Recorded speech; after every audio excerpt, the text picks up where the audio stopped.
Good afternoon. My name is Kate Singh. I am the Chief Communications Officer for the 4th Judicial District Attorney's Office. We've called this news conference together to provide an update on the trial of Nicholas Jordan for the murders of Samuel Knopp and Celie Montgomery.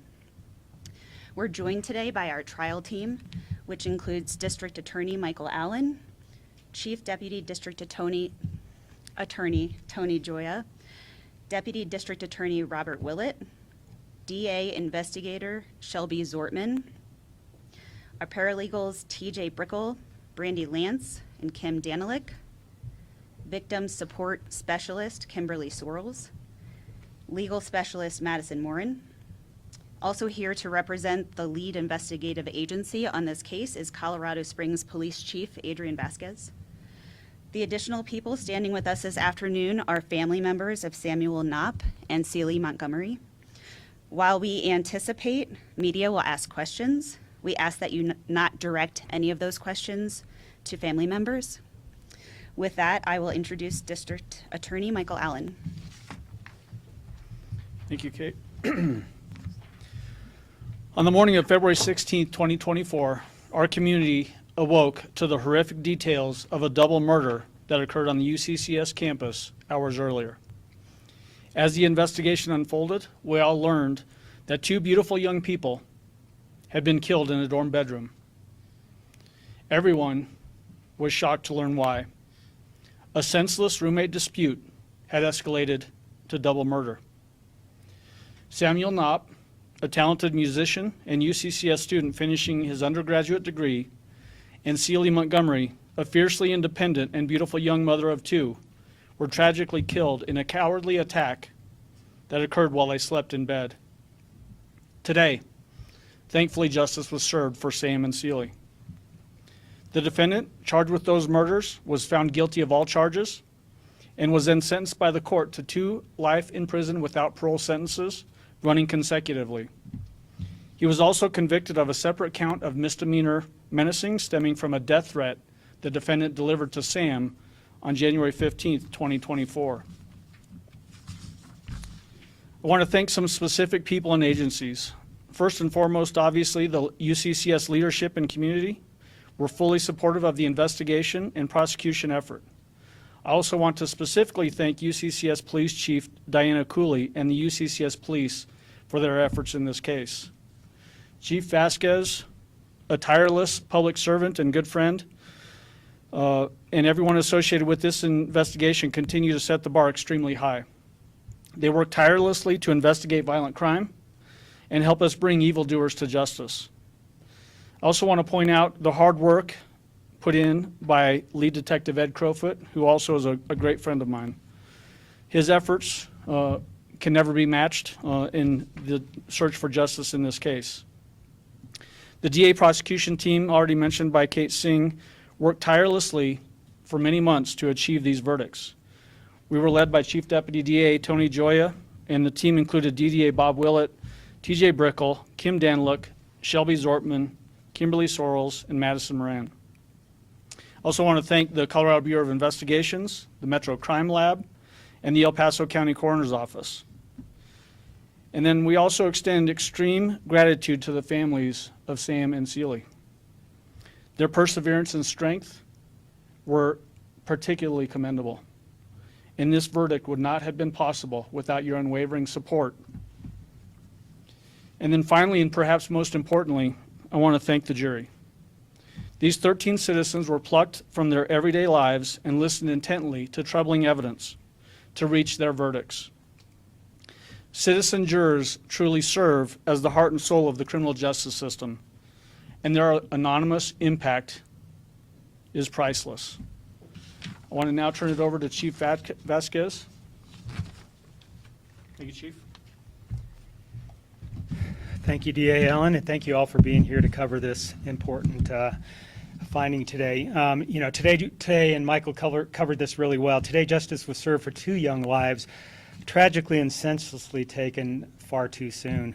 While I understand no outcome can ever undo the pain and loss, we hope that this verdict provides some comfort to the families here today. Just spending a few minutes with the families before coming out here really makes me proud to have been part of this with CSPD. What an amazing family both Sam and Silly have. So thank you for being here with us today. I want to express my deep appreciation to the UCCS Police Department. Chief Dwayne McCarver at the time and now Chief Diana Cooley have been exceptional partners. The day that this happened, their quick response was vital, and bringing CSPD in as quickly as they did was vital to the outcome of this case. I also want to express my gratitude to the dedicated members of the Colorado Springs Police Department for their tireless work in ensuring that the suspect was located, apprehended, and brought to justice.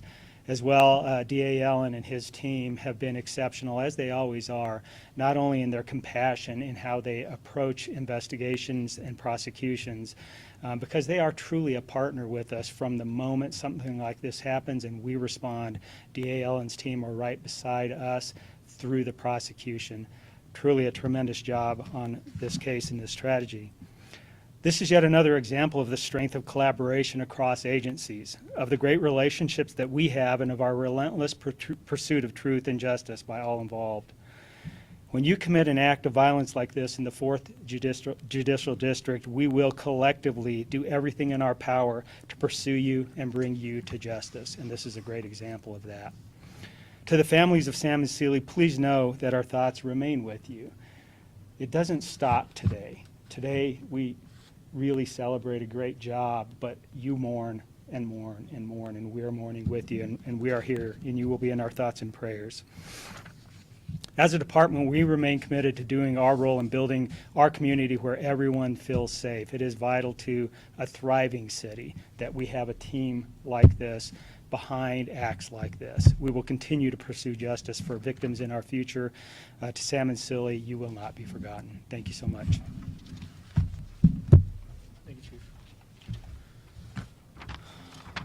Race and Melody Montgomery, Seeley's parents, asked me to read a brief statement. Nothing in life can prepare us for the murder of a child, the mother of your grandchildren, the sister of 2 siblings. The memories of Seeley will remain with us always. Her spirit, determination, and feisty approach to all things that confronted her. There is so much of her in her children, Faye and Mason. Will always be blessed with her influence and character. It has been a long road to find justice for Seeley, with so many people helping us to find a way.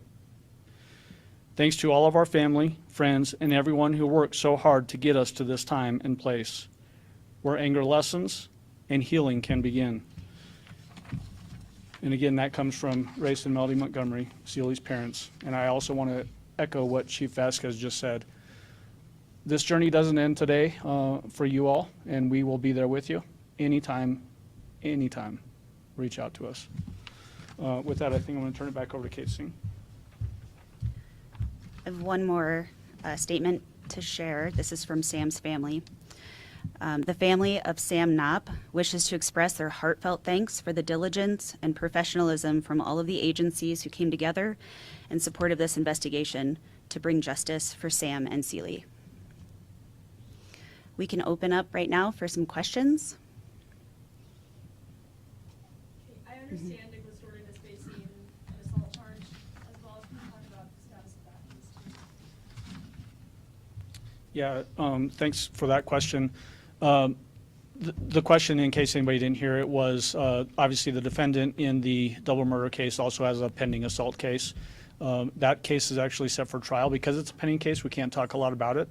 But we'll be evaluating the path forward on that in the next couple of days.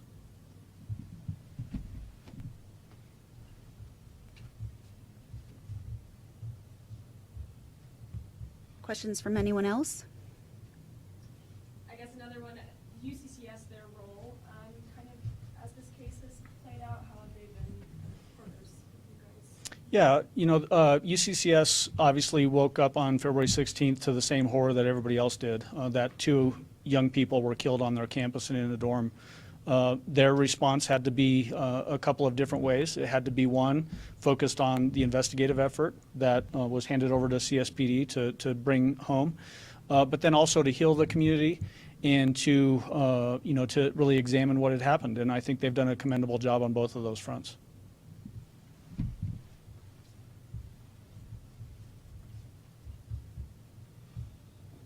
Okay, if there are no other questions, we'll end the conference. Any additional updates will come from the communications office. Okay, thank you for being here.